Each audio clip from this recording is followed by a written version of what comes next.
Les retraites complémentaires de millions de salariés du privé sont gelées. On regarde pourquoi. La cause, c'est un blocage total des négociations entre les syndicats et le patronat. Concrètement, ça veut dire qu'en novembre, la hausse annuelle des pensions n'a pas eu lieu. Et ce régime, l'Agirc-Arrco, est géré par les deux camps, syndicats et patronat. On a donc deux visions qui s'affrontent. Et c'est ça, le cœur du problème.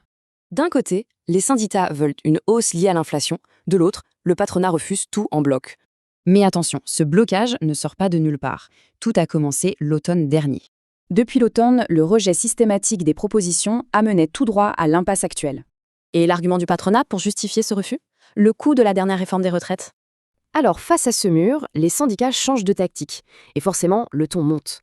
Leur nouvelle arme, une menace très sérieuse. Porter l'affaire devant les tribunaux. L'angle d'attaque juridique est simple. Prouver que les accords du régime obligent à une revalorisation. Les juristes des syndicats sont déjà sur le dossier. Le chemin vers le tribunal se dessine. Et le but final de tout ça est très clair. Une compensation financière pour les retraités. L'enjeu est de taille. On parle de plusieurs millions de retraités du privé directement touchés. Cette option est vraiment vue comme l'ultime levier pour tenter de sortir de l'impasse. La réponse, quelle qu'elle soit, créera un précédent majeur pour les relations sociales en France.